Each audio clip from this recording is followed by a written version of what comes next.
یہ بات میرے جو فیس بک یوز کرنے والے لوگ ہیں وہ یہ بات نہیں جانتے. قادیانیوں کے لیے یہ سب کسی طرح قابل قبول نہیں تھا. ان کے پاس ایک آپشن تھا کہ قادیانیت سے توبہ کر کے اسلام کی طرف لوٹ آتے، لیکن بدقسمتی سے وہ اس طرف بھی نہیں آتے تھے. فیس بک استعمال کرنے والوں کو بتانا چاہتا ہوں کہ پولیس آج بھی کسی قادیانی کو اذان دیتے یا تلاوت کرتے پکڑ لے تو اسے سیدھا جیل بھجوا دیا جاتا ہے. سن 73 سے لے کر 1984 تک 11 سال گزر گئے. قادیانی اس دوران کوشش کرتے رہے کہ ہمیں اقلیتی نہیں سمجھ لیا جائے، کافر ہی سمجھ لیا جائے، لیکن ہمیں دوسرے غیر مسلموں کی برابر حقوق دیے جائیں، ان کی طرح سرعام عبادت کا موقع دیا جائے، اور یہ ہو نہیں سکتا تھا. ان کو ہر جگہ سے مایوسی کا سامنا کرنا پڑا. 1984 انہوں نے خود کو اقلیت منوانے کے لیے اقلیتی حقوق حاصل کرنے کے لیے عدالت کا دروازہ کھٹکھٹانے کا فیصلہ کر لیا. عدالت نے بتایا کیونکہ یہ مذہبی معاملہ ہے اسے شرعی عدالت میں لے جایا جائے. چنانچہ وفاقی شرعی عدالت میں درخواست دائر کر دی گئی. اس کا حوالہ نمبر یہ ہے: شریعت درخواست 17I/1984 اور شریعت درخواست نمبری 2L/1984. یہ درخواست 2 قادیانی افراد کی طرف سے تھی جن کے نام یہ ہیں: مجیب الرحمان وغیرہ بنام وفاقی حکومت، ریٹائرڈ عبدالواجد وغیرہ بنام اٹارنی جنرل پاکستان. اس شرعی عدالت کے جو جج صاحبان کیس سن رہے تھے ان کے نام یہ ہیں: جسٹس فخر عالم چیف جسٹس، چودھری محمد صدیق جسٹس، مولانا غلام علی جسٹس، مولانا عبدالقدوس قاسمی جسٹس. کیس میں وکلاء کے علاوہ جن علماء نے وکلاء کی مدد کی ان کے نام یہ تھے: قاضی مجیب الرحمان، پروفیسر محمد احمد غازی، محمد صدیق الدین الرافی، علامہ تاج الدین حیدری، پروفیسر محمد اشرف، علامہ مرزا محمد یوسف، پروفیسر محمد طاہر القادری. مسلمانوں کی طرف سے پیش ہونے والے وکلاء کے یہ نام تھے: حاجی شیخ غیث محمد ایڈوکیٹ، مسٹر ایم بی زمان ایڈوکیٹ، ڈاکٹر سید ریاض الحسن گیلانی ایڈوکیٹ. کیس میں قادیانیوں کا موقف تھا کہ کیونکہ ہمیں اقلیت قرار دے دیا گیا ہے لیکن اس کے باوجود ہمیں اپنے طریقے کے مطابق عبادت کرنے کی اجازت نہیں دی جا رہی. انہوں نے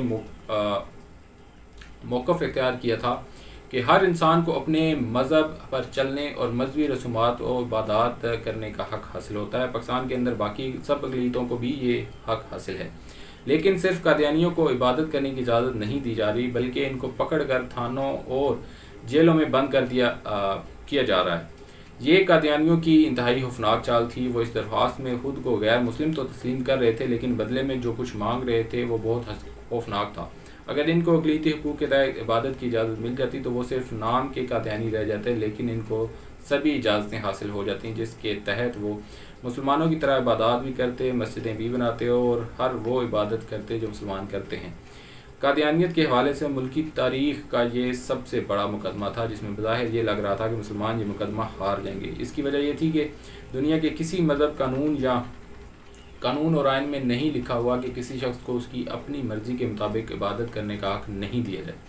خود پاکستان کے آئین و قانون اور اسلام میں بھی ہر شخص کو مرضی سے عبادت کرنے کا حق حاصل ہے اور اپنی عبادت گاہ تعمیر کرنے پر بھی پابندی نہیں ہے.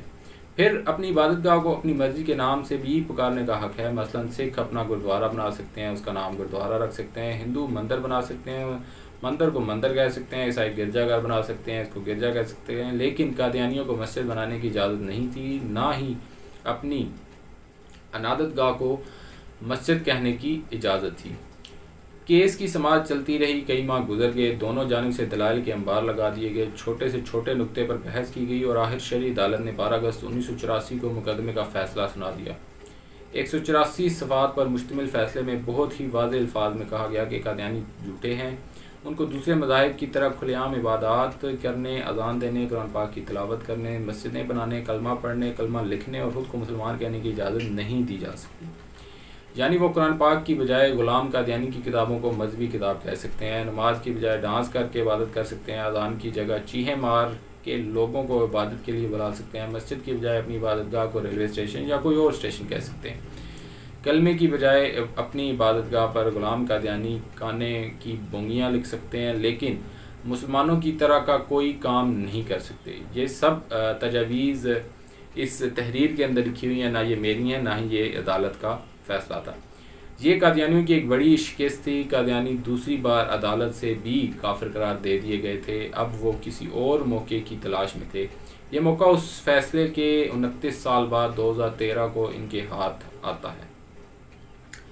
دوبارہ دوسرا موقع 22 ستمبر 2013 کو پشاور میں ایک گرجا گھر پر حملہ ہوا جس میں کافی لوگ جاں بحق ہو گئے. اس وقت کے چیف جسٹس تصدق حسین جیلانی نے 3 رکنی بینچ تشکیل دے دیا جس کا مقصد تھا کہ آئین کے آرٹیکل 20 کی روشنی میں اقلیتوں کے جان و مال اور عبادت گاہوں کے تحفظ کو یقینی بنایا جائے. یہ قادیانیوں کے لیے ایک طرح سے لاٹری تھی. آسما جہانگیر زندہ تھیں اور ماحول بھی سازگار تھا. اس 3 رکنی بینچ نے 19 جون 2014 کو فیصلہ دیا کہ اقلیتی کمیشن قائم کیا جائے. فیصلے میں لکھا گیا: ہم سمجھتے ہیں کہ اگر مذہبی اقلیتوں کی عبادت گاہوں کی بے حرمتی کرنے والوں کے خلاف متعلقہ حکام نے فوری کارروائی کی ہوتی تو ایسے واقعات کا سدباب بہت عرصہ پہلے ہو چکا ہوتا. اس فیصلے کے کچھ دن بعد لاہور کے ایک بڑے ہوٹل میں عوامی کمیشن برائے اقلیتی حقوق کی جانب سے ایک عوامی اسمبلی بلائی گئی جس میں 300 کے قریب صحافی، دانشور، مزدور، رہنما، مختلف سیاسی جماعتوں کے اراکین، قومی و صوبائی اسمبلی اور وکلاء شامل تھے. اس عوامی اسمبلی نے اقلیتی کمیشن کے قانون کا مسودہ تیار کیا. اس میں خاص طور پر عبادت گاہوں کی حفاظت کے لیے خصوصی پولیس فورس کے قیام کی سفارش کی گئی تھی. یعنی قادیانیوں کی وہ عبادت گاہیں جن کی پولیس نگرانی کرتی تھی کہ وہاں کوئی قانونی خلاف ورزی تو نہیں ہو رہی، وہی پولیس ان کا تحفظ کرتی. یہ اقلیتی کمیشن تمام اقلیتوں کی عبادات کی آزادی کے لیے قائم کیا گیا تھا. 2018 میں اگست کی 10 تاریخ کو اقلیتوں کے قومی دن کے موقع پر لاہور میں اقلیتوں کے ایک نمائندہ کنونشن میں پاکستانی حکومت سے مطالبہ کیا گیا تھا کہ وہ فی الفور اقلیتوں کے حقوق کے تحفظ کے لیے ایک بااختیار قومی کمیشن قائم کرے. یاد رہے کہ نیشنل کمیشن برائے اقلیتی حقوق کو رولز آف بزنس 1973 شیڈول 2 کے تحت وزارت مذہبی امور کے حوالے سے کیا گیا تھا. کمیشن کی آخری حیت اور نظر ثانی شدہ TORs کو 2014 میں ری نوٹیفائی کیا گیا تھا. بعد ازاں سپریم کورٹ کے مندرجہ بالا فیصلے کی ہدایت پر کمیشن کو ایک بار پھر 3 سال کے لیے نوٹیفائی کیا تھا. اب موجودہ حکومت نے کہاں پر آ کر چالاکی اور قادیانیوں کو اس میں شامل کرنے کی کوشش کی. اقلیتی کمیشن میں شامل ممبران نے رائے دی کہ کمیشن کی خود مختاری کے لیے ضروری ہے کہ اس میں اقلیتی برادری کو بڑھایا جائے اور کمیشن کا چیئرمین بھی کسی اقلیتی ممبر کو بنایا جائے جو کہ قادیانی بھی ہو سکتا ہے. یہ خبر اب اس کالم کا جو حصہ ہے میں اس سے ایگری نہیں کرتا کیونکہ جو ریئلٹی ہے وہ سامنے آ چکی ہے، جو حقیقت ہے وہ سامنے آ چکی ہے. اقلیتی کمیشن کے ممبران کی یہ سمری مذہبی امور کو بھیجی گئی. وفاقی کابینہ نے مذہبی امور کی جانب سے جمع کرائی گئی سمری نیشنل کمیشن برائے اقلیت کی تشکیل نو کی سمری کو اصولی طور پر منظور کرتے ہوئے کمیشن کے لیے اصول متعین کیے کہ کمیشن ممبران کی اکثریت کا تعلق اقلیتی برادری سے ہونا چاہیے. کمیشن کا سربراہ بھی اقلیتی ممبر کو بنایا جائے اور احمدی کمیونٹی سے بھی ممبران کو کمیشن میں شامل کیا جائے. بمطابق اس نیوز پیپر کے جیسے ہی قادیانی اس کمیشن میں شامل ہوتا اور اس نے ہو جانا تھا کیونکہ بدلے میں وہ کچھ ملنے والا تھا جو وہ 1984 میں عدالت سے نہیں لے سکے تھے کیونکہ اقلیتی کمیشن تمام اقلیتوں کو ان کے کھلے عام عبادت کی اجازت دیتا ہے. یہ بات کہ قادیانی خود کو اقلیت نہیں مانتے یہ بالکل جھوٹ ہے. وہ اس قیمت کے بدلے 1000 بار خود کو اقلیت ماننے کے لیے تیار ہیں اگر بدلے میں ان کو مساجد کی تعمیر اور مسلمانوں کی طرح عبادت کا حق مل جائے. یہ ایک عظیم سازش تھی. 1984 کا کیس اس کی شہادت دیتا ہے کہ قادیانی ہمیشہ کوشش کرتے رہے ہیں کہ ان کو مسلمانوں جیسی عبادت کرنے کی پوری آزادی دی جائے لیکن ہر بار ان کو ناکامی کا منہ دیکھنا پڑا اور اب اس کمیشن میں شامل ہوتے ہی ان کو سب کچھ مل جاتا جس کے لیے وہ ترلے لے رہے تھے. یہ تو تھی وہ تحریر جو میں نے سمجھا کہ آپ کے ساتھ ضرور شیئر کرنی چاہیے. میں نے پڑھی، مجھے اچھی لگی اور مجھے یہ چیز لوگوں کو بتانا ضروری ہے کہ کس طرح سے قادیانیوں نے ماضی میں بھی یہ کوششیں کی ہیں کہ وہ اپنی جو ہے وہ مذہبی آزادی پاکستان کے اندر جو ہے وہ حاصل کر سکیں لیکن ماضی میں بھی انہیں ناکامی ہوئی اور اس وقت بھی 2020 میں بھی وہ ناکام ہوئے. لیکن سوشل میڈیا پر جو چیزیں چل رہی تھی وفاقی حکومت کے حوالے سے، عمران خان صاحب کے حوالے سے، ان چیزوں میں کچھ غلط فہمیاں ہیں وہ کلیئر کرنا چاہوں گا کہ اس طرح کی کوئی جو سمری ہے وزارت مذہبی امور کی جانب سے وہ وفاقی کابینہ کو نہیں پیش کی گئی تھی کہ جس کے اندر یہ لکھا گیا ہو کہ قادیانیوں کو اقلیتی کمیشن کے اندر شامل کیا جائے. ہاں، اس جو وفاقی کابینہ کا اجلاس تھا اس کے اندر اس چیز کے اوپر بحث ضرور ہوئی، لیکن اس بحث کے اوپر کوئی فیصلہ نہیں ہوا تھا، جبکہ میڈیا کے اوپر یہ غلط خبر چلائی گئی کہ کوئی ایسی جو ہے وہ فیصلہ کیا گیا اور قادیانیوں کو اقلیتی کمیشن کے اندر شامل کیا گیا ہے۔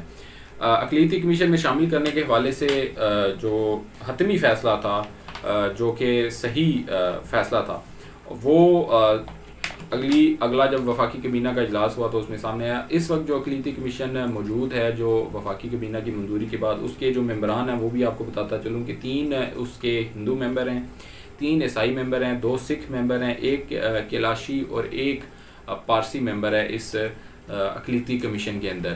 تو جو سوشل میڈیا کے اوپر پاکستان تحریک انصاف کے خلاف یا عمران خان صاحب کے خلاف جو ایک مہم چل رہی تھی، وہ بالکل بے بنیاد تھی، جھوٹ پر مبنی مہم تھی۔ کون لوگ ہیں جو اس طرح کی چیزیں پھیلاتے ہیں، اس طرح کی چیزیں وائرل کرنے کی کوشش کرتے ہیں، وہ لوگ وقت کے ساتھ ساتھ بے نقاب ہوتے رہتے ہیں۔ یہ حقیقت تھی جو آپ کے ساتھ شیئر کرنا ضروری تھی۔ ایک نئی ویڈیو، ایک نئے پیغام کے ساتھ آپ کے پاس دوبارہ حاضر ہوں گا۔ اللہ حافظ۔